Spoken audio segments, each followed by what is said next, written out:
Min, oi, kita mau kemana, Min? Biasa, ke Balkan. Oh,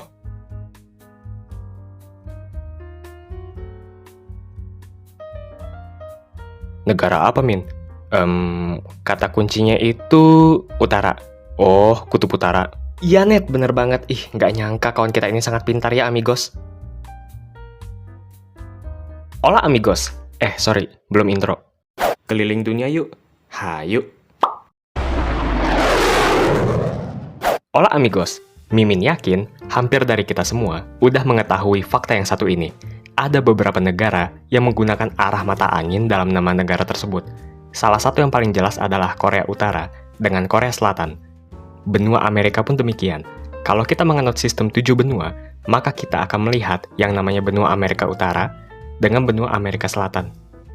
Kalau dulu, ada yang namanya Jerman Barat dan Jerman Timur.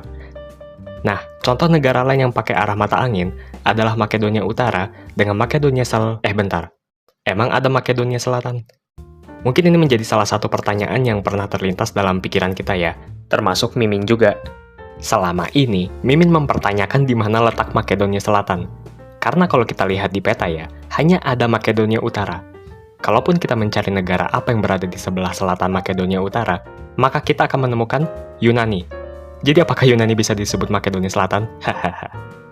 Biasanya, negara-negara menggunakan arah mata angin dalam nama mereka dikarenakan ada dua negara dengan nama yang mirip dan kedua negara itu bersebelahan. Contoh yang paling jelas adalah Korea Utara dan Korea Selatan. Dan kalaupun Republik Irlandia tidak bisa disebut sebagai Irlandia Selatan, tapi Mimin rasa kita bakal bingung kalau Irlandia Utara tidak menggunakan kata utara. Jadi sama-sama Irlandia gitu, tanpa ada yang membedakan. Bukan cuma dengan arah mata angin, Mimin kemarin bahas soal 3 negara Gini, 4 negara malahan kalau ditambah Papua Nugini. Karena kalau semuanya bernama Gini aja, tanpa ada kata Bisau ataupun Katulistiwa, ya pastinya kita bakal bingung. Bahkan negara Gini yang Gini aja, kadang disebut Gini Konarki, biar semakin jelas perbedaannya. Konarki sendiri adalah ibu kota Gini. Atau dalam kasus lain, ada juga negara Dominika dengan Republik Dominika. Sekilas perbedaannya adalah yang satu pakai kata republik dan satu lagi enggak. Meskipun pada faktanya, Dominika sendiri merupakan sebuah negara berbentuk republik. Jadi ya, sampai sini kita bisa melihat adanya 2 negara yang mirip. Dan salah satu atau kedua negara itu ditambahkan lagi sebuah kata yang tujuannya untuk membedakan. Sekarang kita tahu kalau ada salah satu negara di Balkan yang bernama Makedonia Utara. Sejauh ini, Mimin enggak menemukan adanya indikasi terbentuknya sebuah negara baru atau semacamnya. Tidak ada juga negara yang bernama Makedonia yang bersebelahan dengan Makedonia Utara. Ya, pokoknya cuma ada satu negara Makedonia, yaitu Makedonia Utara. Aja. Sebuah negara dengan total luas wilayah 25.713 km persegi, beribu kota di Skopje. Sekarang coba kita rumuskan 2 hal. Yang pertama, apakah Makedonia Selatan itu emang ada? Kedua, apa yang menjadi alasan nama negara Makedonia ditambahkan kata utara, padahal tidak ada negara lain yang bernama Makedonia? Kalau mendengar kata Makedonia Selatan, ini bisa merujuk pada beberapa kemungkinan. Yang pertama adalah keberadaan sebuah negara Makedonia yang emang bernama Makedonia Selatan sebagai pembeda dari Makedonia Utara. Kemungkinan kedua, daerah selatan dari negara Makedonia Utara. Kemungkinan ketiga, negara apa yang berada di sebelah selatan Makedonia Utara. Oke, mungkin kalau kita memperdebatkan atau cuman muter-muter di kata Makedonia Selatan doang, kita nggak bakal dapat apa-apa. Padahal yang dari tadi ngomong siapa yang ngalihin topik siapa? Lo gibahin gue, Net. Dih, siapa yang gibahin lo, Min? Orang gue lagi gibahin Makedonia Selatan. Semuanya bermula dengan sengketa nama Makedonia. Tapi sepertinya terlalu cepet ya kalau kita langsung ngomongin masalah sengketa ini. Jadi kita melihat lebih jauh lagi. Dari mana asal nama Makedonia? Makedonia sendiri. Maksud Mimin Makedonia aja ya, bukan negara Makedonia Utara. Makedonia adalah sebuah kawasan yang berada di semenanjung Balkan. Batas-batas dari kawasan Makedonia sendiri sudah berganti seiring berjalannya waktu. Makedonia dikenal sebagai salah satu kawasan geografis modern di pertengahan abad ke-19. Lebih jauh lagi, terdapat sebuah kerajaan yang bernama Kerajaan Makedon, sebuah kerajaan yang pernah ada sejak abad ke-7 sebelum Masehi. Sejak abad ke-4 sebelum Masehi, Kerajaan Makedon menjadi kekuatan paling dominan di semenanjung Balkan. Kata Makedonia sendiri memiliki keterkaitan dengan sebuah kata dari bahasa Yunani kuno, yaitu Makenos, yang berarti tinggi atau kurus. Selain itu, terdapat juga hubungannya dengan akar bahasa Proto-Indo-Eropa, yakni mak, yang berarti panjang. Sehingga dapat diartikan juga sebagai daerah dataran tinggi, karena beberapa bahasa mengartikannya sebagai tinggi ataupun panjang. Pengertian Makedonia telah berganti sepanjang sejarah, sehubungan dengan perluasan kerajaan Makedonia yang dulu dikuasai oleh Alexander Agung. Ekspansi yang dilakukan oleh kerajaan Makedon meliputi kerajaan Perdikas yang mencakup 6 provinsi, yaitu Emathia, Pieria, Botiaia, Mygdonia, Eordaia, dan Almopia. Lalu ada kerajaan Alexander pertama, di mana kerajaan Makedon turut melakukan aneksasi terhadap Krestonia, Bisaltia, Elimiotis, Orestis, dan Lynkestis. Lalu kerajaan Philip kedua, ditambah Pelagonia, Paeonia, Sintike, Odomantis, Edonis, dan Chalkidiki. Pada abad kedua Masehi, Makedonia mencakup kawasan di Balkan seperti yang kita kenal sekarang.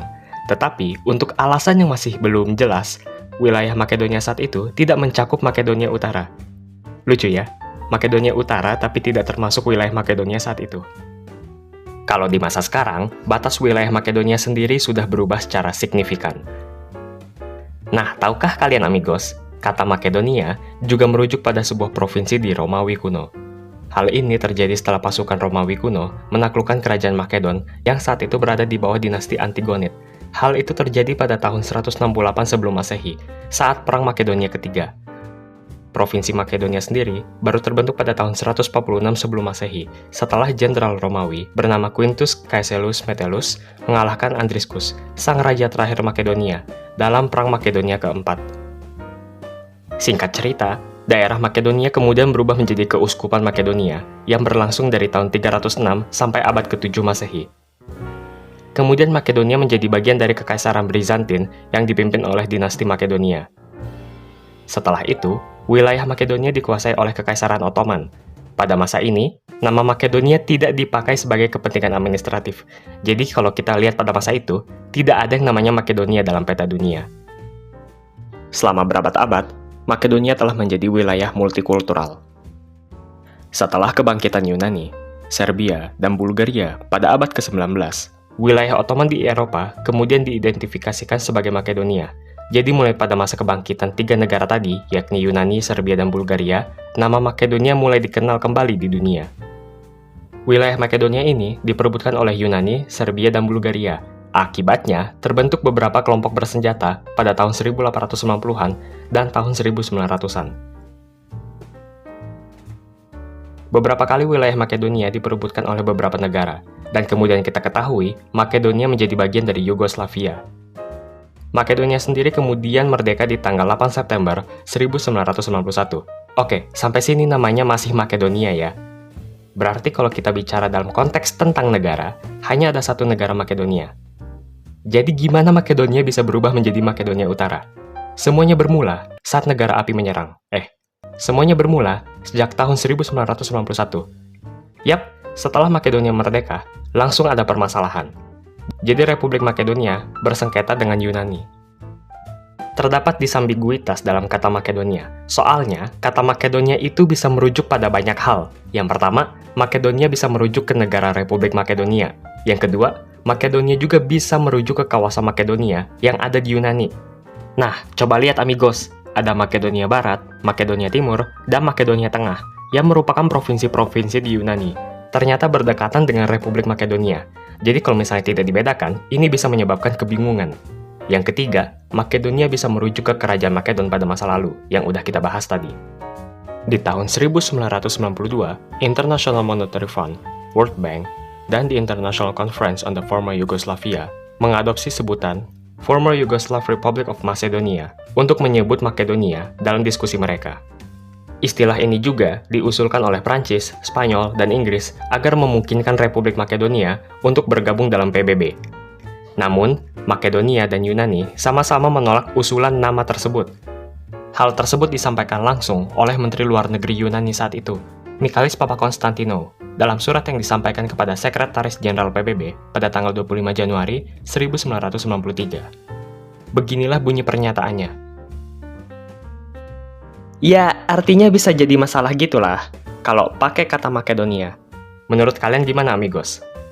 Begitupun Kiro Gligorov yang menyampaikan penolakan atas usulan Sekjen PBB soal nama Former Yugoslav Republic of Macedonia.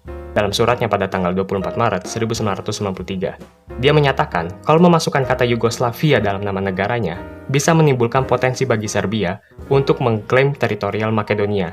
Soalnya, ada beberapa nasionalis Serbia yang menyebut Makedonia sebagai Serbia Selatan. Pada tanggal 7 April 1993, Dewan Keamanan PBB saat itu mengesahkan pengakuan Makedonia dalam resolusi Dewan Keamanan PBB 817. Nah, untuk sementara, Makedonia tetap disebut sebagai Former Yugoslav Republic of Macedonia, sambil menunggu penyelesaian masalah soal nama Makedonia. Jadi, supaya urusan nama ini bisa selesai, terdapat 4 prinsip yang harus dijalani. Yang pertama, penyebutan Former Yugoslav Republic of Macedonia digunakan hanya untuk sementara, sampai permasalahan selesai. Yang kedua, istilah Former Yugoslav Republic of Macedonia hanya sebagai referensi, bukan nama yang sebenarnya. PBB sebagai pihak yang netral tidak berusaha untuk menentukan nama negara itu. Istilah Former Yugoslav Republic of Macedonia ini cuma untuk menunjukkan kalau Makedonia dulunya adalah bekas Yugoslavia. Makanya kalau kita perhatiin amigos, huruf F di sini bukanlah huruf kapital. Tidak seperti nama negara pada umumnya, di mana huruf pertama dari nama negara merupakan huruf kapital.